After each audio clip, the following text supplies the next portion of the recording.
Begin the readings this evening by reading from 1 Kings chapter 17.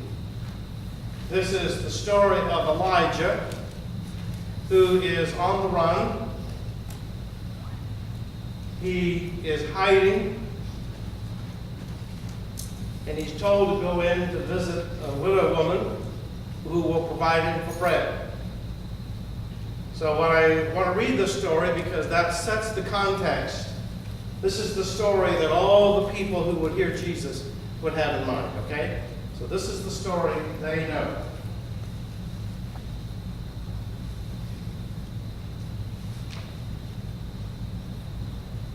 Elijah had been camped along the side of a brook. Sometime later, the brook dried up because there had been no rain in the land.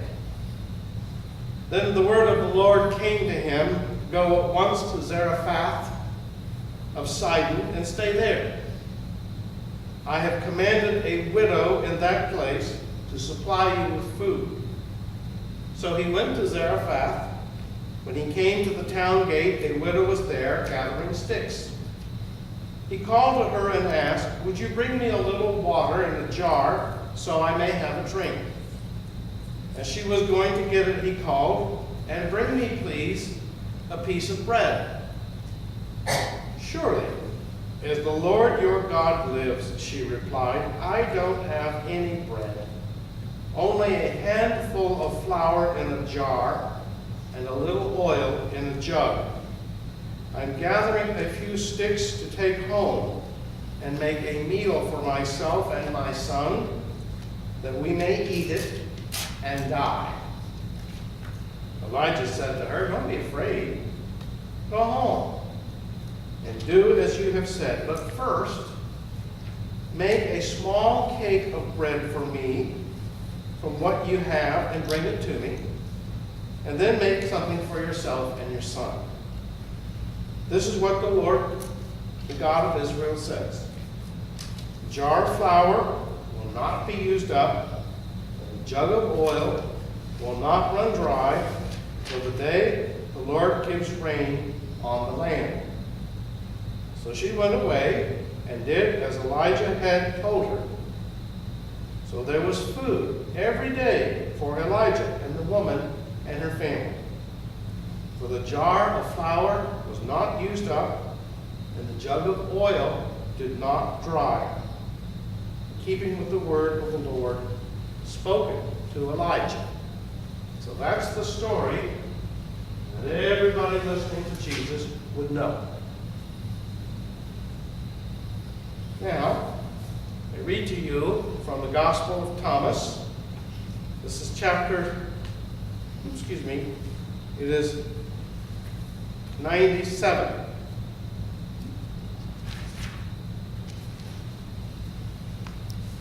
Jesus is talking about God's imperial rule.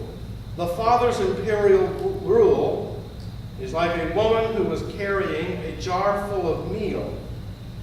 While she was walking along a distant road, the handle of the jar broke and the meal spilled behind her along the road.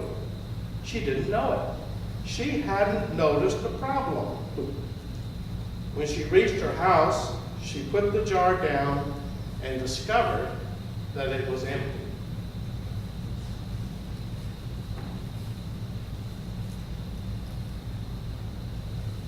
As I said, the story of Elijah is one that would have been familiar with the Jewish audience of Jesus' time. It's a story that everybody hopes will be a true story. When we're down on our luck and things are going badly for us, God would intervene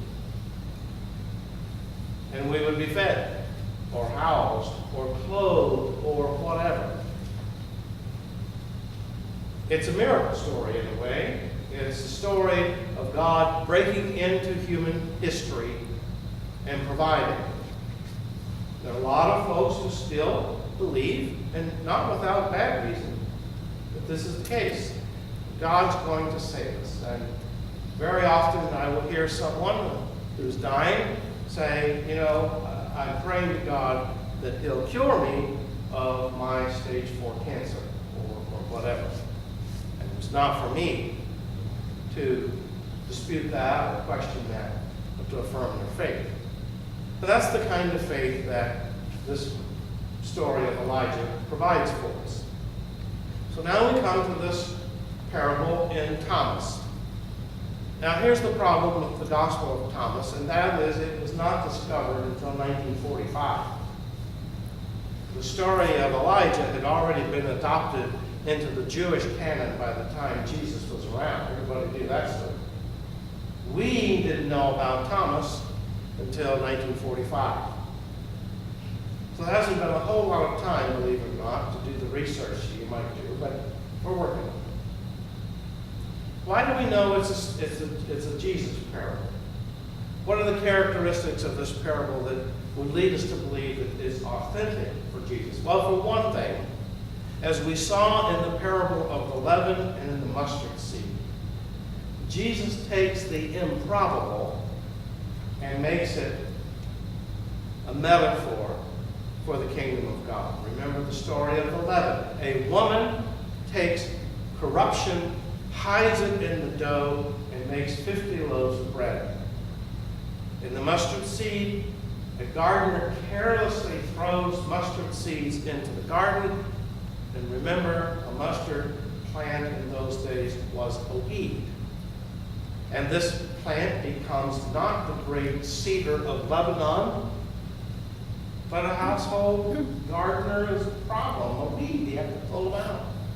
And the kingdom of God is kind of like that. So this story of the empty jar is consistent. Here's a woman who has a jar, and we're guessing it had a handle that kind of went all the way down from kind of the top third down to the bottom of the jar. She's going home, and apparently at the bottom part of where the handle attaches to the jar, it broke. And all of the meal peters out behind her, becoming bird food. And what's worse than that, she doesn't even know it. And you're thinking, wait a minute, wouldn't you notice it's a little lighter? She wasn't paying attention. Or as it's translated here, she didn't know there was a problem at all. And so Jesus takes what's common and ordinary and almost forgetful and says, hey, that's kind of like the kingdom of God. What we don't know in the story is what happened other than discovering there was no meal in the jar. I'm trying to wonder, what would her husband think? You mean you walked all the way to the store and you spent hard-earned money buying bread flour and you don't have it? What a terrible waste of money. And I can imagine the kids coming to the table that night, hungry. Remember, bread was the major component of the meal in the first century. They might have cheese, they might have olives, they might have figs. On a really great day, they might have fish, and on a feast day, they might have lamb. But every meal was bread. That was the center element of food.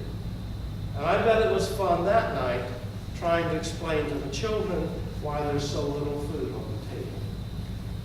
But the parable doesn't tell us any of that, so we can make our own story up as we go along. So what is this story about Jesus? If the kingdom of God is like the empty jar, what does it mean? I think it's about what I call sacred emptiness. Because remember, everybody was imagining God's going to come like God did to Elijah and tell this widow woman to feed him, and everybody's going to get fed. We all want a miracle. And we're all full of ourselves with our political ideas, our religious ideas, our philosophical ideas. We're pretty sure we know what's best for the rest of society. We're full of it. I also wonder if what the story is trying to teach us is if we're ever going to have room in our hearts for the sacred, we got to empty out some of that stuff. We got to let go of it. And maybe being a disciple is taking a long walk and letting all that nonsense kind of drift out behind you. When that happens, then there's space for God. Or another way I've thought of it is that Jesus is always saying, you cannot serve two masters. You can't serve two kingdoms. And if your heart is filled with your own empire, all the stuff you own, all those bright ideas you have, all those wonderful truths that you're pretty certain if everybody or anybody would listen, it'd be a better world. All that. And what about all the things we buy and collect? When Mimi's father died, when Mimi's father died, her mom decided to go into a retirement facility. And so we had to spend a week trying to get the house cleaned and emptied out. A house they lived in for 50 years. And they had an attic, and they had a basement, and everything was full. You couldn't get into the attic because they had stacked stuff on the stairs up to the attic. We had to rent one of those huge commercial dumpsters to get rid of stuff that we could make room and clean out the house in order to sell it. I think that's sort of what Jesus is trying to teach us here. The Buddhists have another way of thinking about the same idea. They talk about emptying. There's this great story of a very brilliant philosopher professor who decides to go and speak to a great Zen master. The Zen master welcomes him into his little apartment, and they sit down, and the Zen master hands him a cup on a saucer, and he begins to pour the tea into the cup. And he keeps pouring, and then soon the tea starts flowing over the edges of the cup and into the saucer. And then it starts flowing out of the saucer onto the professor's lap. And he says, "Hold it, stop. What are you doing?" And the Zen master said, "Well, you're kind of like that. You're so full of yourself. There's no room in your mind for enlightenment." Then there's the other guy that goes up to the Zen master and says, "How do I get enlightenment?" The answer was, "It's nothing." Or rephrase it a little with, "It's no thing." And we do that in faith all the time. We make God, we make faith into a thing. It's called spiritual materialism. And you see it on television, you hear it on the radio, and sometimes when you talk to people, they're pretty sure they got it. They possess it. I've got the truth, sorry about you. It's spiritual materialism. And what Jesus is saying, and what the Buddha keeps saying is, it's nothing. Jesus keeps saying, pour yourself out, empty yourself. If the world is going to be saved, they have to give the self away. The Buddha says, it's nothing. Pay attention to the here and the now. A famous Buddhist metaphor is a cup. This cup was made by a young woman I know in Newton. Her name is Hannah Easton. If you want to go to Newton and go to Pages, some of her work is back there. She's a potter and a ceramics artist. She also teaches at Custom College. She made this cup. I love this cup. It's really wonderful. But you know what? It's not this that matters. It's what it holds. The clay is a temporary vessel that holds something. And it's the space, the Buddha says, that's really essential. Because this could be a tin cup. This could be a wooden bamboo cup. It's like this building. Somebody decided to build some walls out of the space around us that would house us. And so we love the space. It's a great job. Thank you very much.